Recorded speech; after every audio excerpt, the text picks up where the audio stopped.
इस वीडियो में हम बादल को घिरते देखा है कविता की आगे की पंक्तियों के बारे में पढ़ेंगे।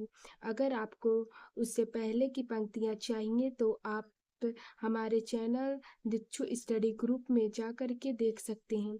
चलिए आगे की पंक्तियों को स्टार्ट करते हैं।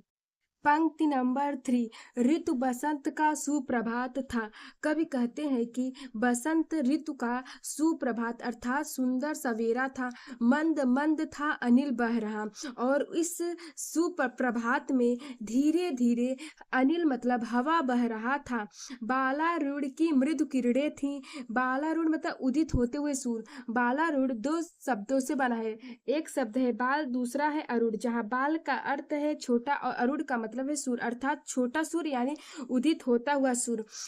बालारूढ़ की मृदु किरणें थी अर्थात उदित होते हुए सूर्य की मृदु मतलब कोमल किरणें अर्थात रोशनी थी। अगल बगल स्वर्णाभ शिखर थे। अगल बगल अर्थात जहाँ से सूर्य उग रहा था उस उगते हुए सूर्य के अगल बगल स्वर्णाभ अर्थात सुनहरे रंग के प्रतीत हो रहे शिखर थे। शिखर मतलब जो पहाड़ थे उस पहाड़ के शिखर सुनहरे रंग के प्रतीत हो रहे थे। क्यों?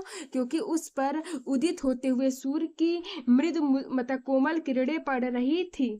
आगे की पंक्ति में कवि उस चकवा चकवी के बारे में बताते हैं जो पूरी रात अलग अलग रह करके अपनी रातें बिताते और दिन में फिर मिल जाते हैं। तो कवि कहते हैं कि एक दूसरे से विरहित हो अर्थात एक दूसरे से अलग हो करके अलग अलग रहकर ही जिनको और अलग होने के बाद भी अलग अलग रह कर सारी रात बितानी होती मतलब जो अलग अलग रह करके अपनी पूरी रात बिताते हैं निशा काल से चिर अभिशापित मतलब रात्रि के लिए वह लंबे समय से मतलब चिरकाल से अभिशापित है मतलब उन्हें श्राप दिया गया है। बेबस उस चकवा चकवी का उस बेचारे चकवा चकवी का बंद हुआ क्रदन मतलब उनका रोना बंद हुआ। फिर उनमें उस महान सरोवर के तीरे मतलब उस जो महान सरोवर है अर्थात जो महान सरोवर है जो बहुत विशाल है उस सरोवर के किनारे पर उनका रोना बंद हुआ क्योंकि जब सवेरा हुआ तो वह आपस में मिल गए। सहवालों की हरी दरी पर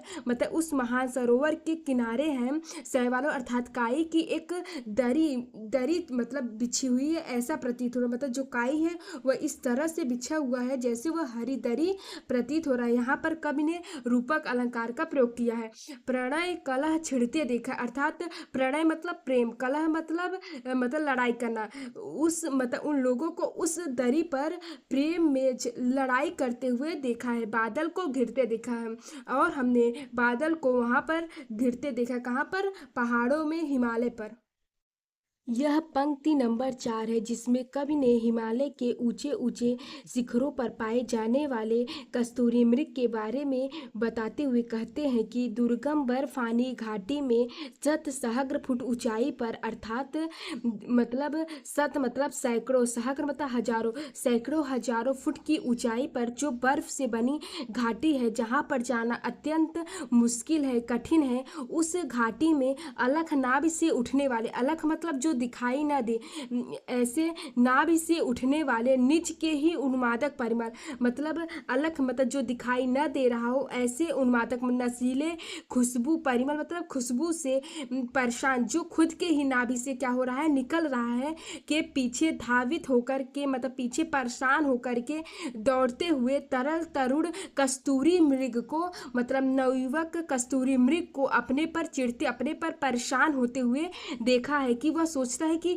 ऐसी कौन सी चीजें हैं जो मैं नहीं पा रहा हूँ। बादल को घिरते देखा। मैंने उस हिमालय के ऊंचे ऊंचे चोटियों पर अपने आंखों से बादल को घिरते हुए देखा है।